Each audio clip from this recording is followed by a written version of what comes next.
Bueno, ayer se presentaron los resultados de el esperado estudio Barómetro de las Américas, que realiza una serie de instituciones, encuestas sobre cultura política, sobre realidad política en los países latinoamericanos.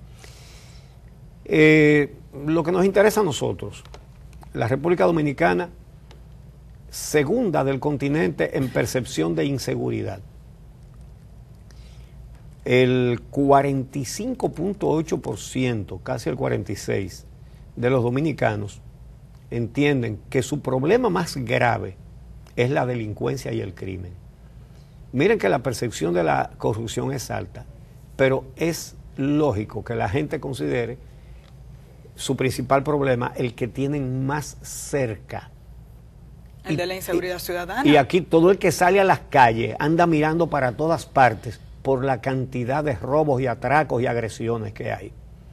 Entonces, el segundo país en percepción de la corrupción. Y miren que hay países donde hay más violencia que aquí.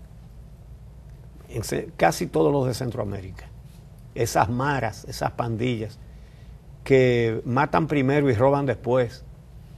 Y aquí ya estamos viendo cosas así. Lo que pasa, Uchi, es que mientras en esos países estamos hablando de una situación de conflicto que tiene décadas, en República Dominicana la percepción de inseguridad y más bien la inseguridad ciudadana ha ido incrementándose y el ciudadano en los últimos años ha ido viendo cómo se deteriora su nivel de vida, su tranquilidad, incluso su percepción de que puede caminar por las calles con tranquilidad porque los atracos están a la orden del día. Aquí ese tipo de situación antes era excepcional. 10 años atrás era excepcional, se conocía el caso de un robo en un sitio, pero los jóvenes incluso salían de noche y no se tenía ese temor de que pudieran ser no solamente atracados, es que aquí se dan situaciones de violencia donde ya se utilizan armas de fuego. Eso antes no era común y ahora se está convirtiendo en la norma, el no poder estar parado en un semáforo, porque usted no sabe quién le puede estar poniendo una pistola y quitándole carteras y celulares. Ese tipo de situaciones hace que el ciudadano se sienta cada vez más intranquilo y más inseguro. Y yo entiendo que el índice de percepción de la corrupción, que está respaldado por datos objetivos de inseguridad ciudadana, tiene que haberse incrementado en los últimos años por ese tipo de situaciones. Pues mira, en el mismo tema, hay una pregunta que le hacen a la gente que es sobre el barrio donde vive, el sector donde vive. Y entonces, ahí la percepción subió desde el anterior Latino Barómetro, que fue en el 2014, hasta este, que registra el 2016, subió de 56.3 a 59. Es decir, que es la percepción más alta en la década. Es decir, que sigue aumentando la percepción del crimen. Y hay otra que es más directa todavía, la victimización por delincuencia. Es decir, a la gente le preguntan si ha sido víctima de la delincuencia. Entonces, ya ahí la gente no está dando una opinión ni una percepción, sino lo que le ha pasado. Y da 10 puntos. De 29 países latinoamericanos estamos en sexto lugar en esa materia. Ahora, en lo que se refiere a la corrupción, no es sorpresa. El 83.9% de los encuestados en la República Dominicana dicen que por lo menos la mitad de los políticos dominicanos están involucrados en la corrupción.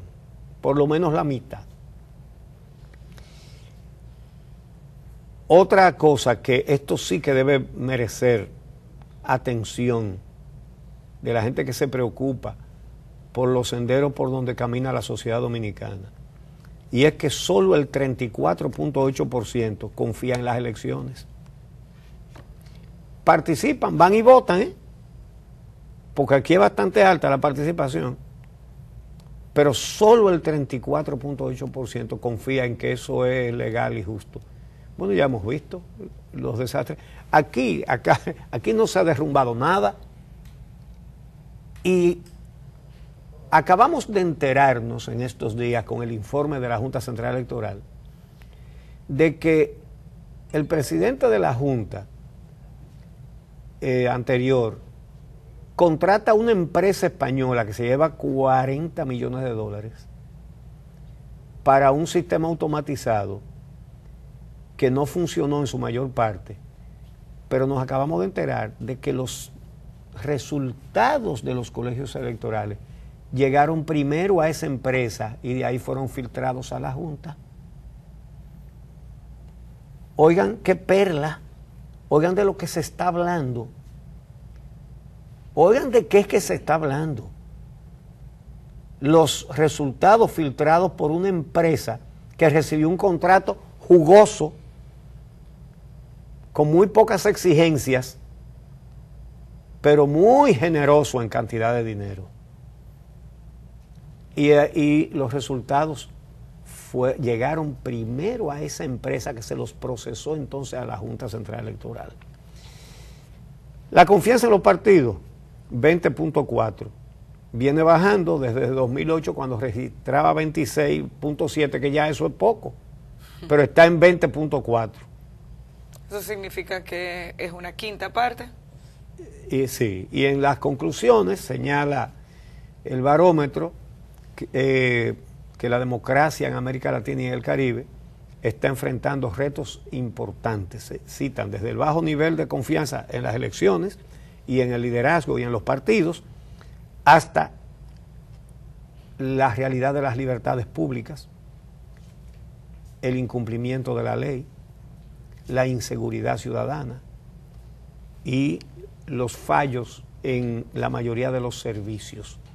Es decir, un retrato del cual la República Dominicana es un ejemplo muy, muy representativo.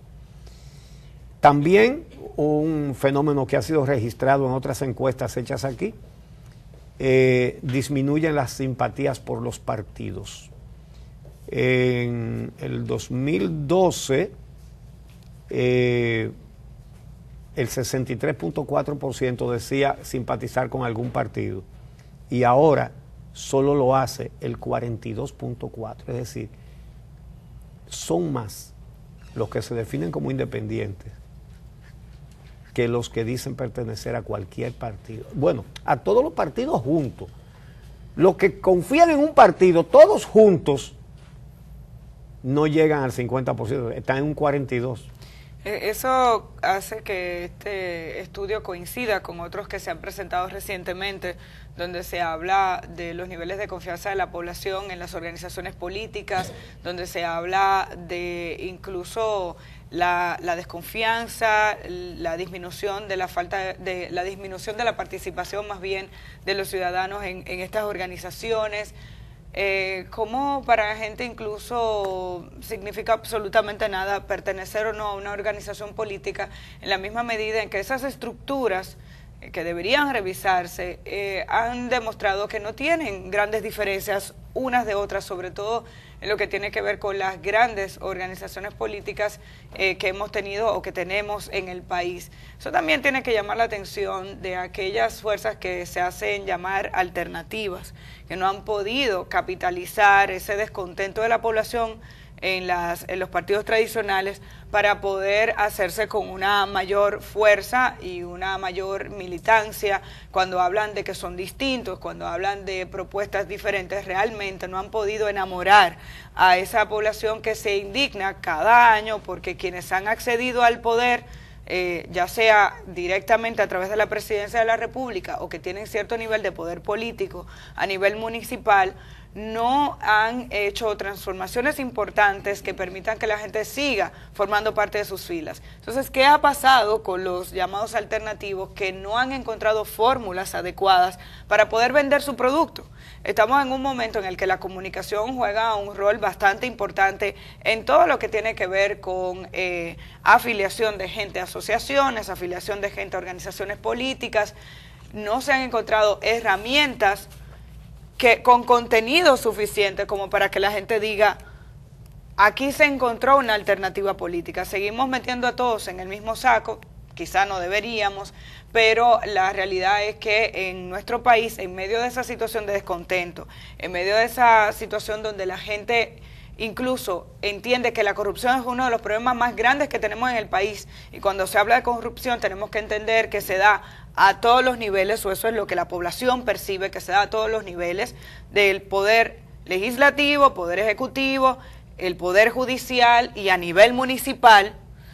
Las fuerzas que se hacen llamar alternativas no han hecho propuestas adecuadas como para que se pueda ver en ellas una alternativa de poder viable, que encante, que enamore, que haga que la gente entienda que realmente llegarían al poder a hacer algo distinto. Simplemente, la oposición no ha producido hechos que inspiren confianza en que van a ser diferentes. Postulan narcotraficantes igual que el partido oficial, guagüeros igual que el partido oficial, gaseros igual que el partido oficial, y personas de conductas reñidas con las normas más elementales de respeto en una sociedad. Entonces,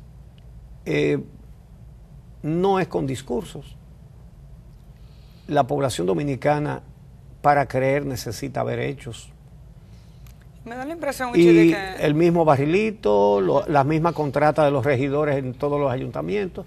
Bueno, entonces no hay ningún motivo para que la gente diga tal o cual es una opción. Y me parece que cuando ha habido casos excepcionales, porque los hay congresistas que de algunas de las fuerzas políticas una que otra vez defienden, o da la impresión de que defienden los derechos de la mayoría de la gente. Ese tipo de información tiene que ser difundida con mayor efectividad. Hace falta que se le dé, no solamente que se difunda con mayor efectividad, es que no se ve el respaldo de la estructura política a aquellas acciones que pudieran resultar ser distintas. Cuando un legislador hace una evaluación del presupuesto y hace propuestas para la modificación, si la organización política está de acuerdo con aquellas propuestas o con la mayoría de las propuestas, debería, como partido, demostrar algún tipo de interés en hacer una diferencia en el Congreso en ese sentido. Cuando aquí se habla de la necesidad de que el Congreso fiscalice los recursos del Estado y que ejerza su rol analizando cómo se ejecuta el presupuesto, uno necesita un papel más activo, que si lo inicia un legislador, pues que la estructura política a la que representa le dé un mayor apoyo. Que se enteren dos personas no tiene ningún sentido, o que la acción se quede en una rueda de prensa, sí, no tiene ningún sentido. Eso tiene que estar sucedido de acciones contundentes dentro del mismo Congreso Nacional que haga o que por lo menos presione para que haya una transformación. En algunas ocasiones, algunas de esas informaciones o esas investigaciones que han hecho algunos legisladores necesitan incluso el respaldo de la población. Pero ¿cómo la población se entera si ni siquiera el mismo partido político le da el apoyo necesario? Entonces, ojo con eso. Aquí lo que ha sucedido es que ha ido creciendo la indignación popular.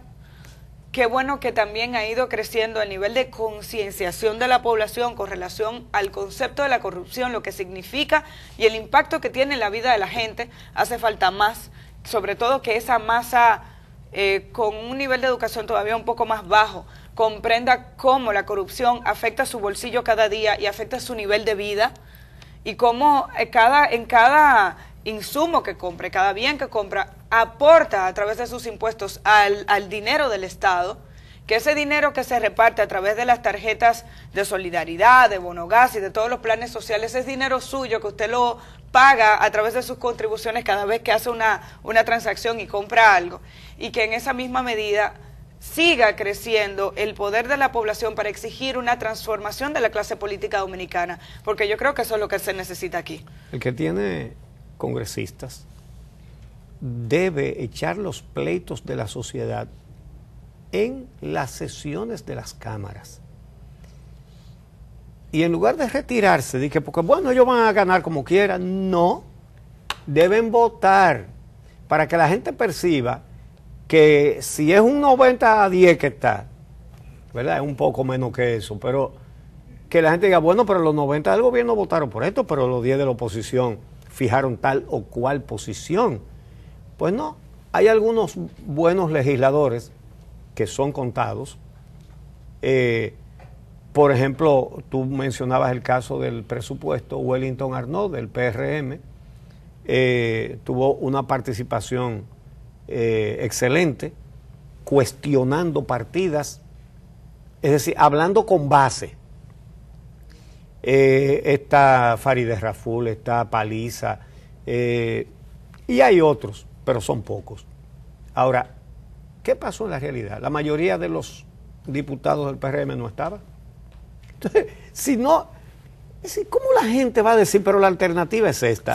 Sí, se retiraron como bloque, eso fue lo que hicieron. Que nunca entendí por qué no votaron. Pero cuando tú buscas la lista, aún lo que se retiraron están los nombres ahí, pero la mayoría sale ausente. Pero no se está discutiendo un asunto fundamental para la nación, el presupuesto. Entonces, no, yo no voy a votar. No, vote y pierda, pero pierde en votos, pero gana presentando argumentos y diciendo las cosas. No, ausentes, la mayoría. Entonces, es con hechos, no es con palabrería, ni con la misma cantareta de que fulano, ese es el hombre y el que sé yo qué. No, hombre, no. Este pueblo está harto de eso. Es más, cada vez que salen con ese tipo de cosas, desconfía más la gente. Es con trabajo. ¿Verdad? Entonces, no es con guitarra ni con violín, es con trabajo.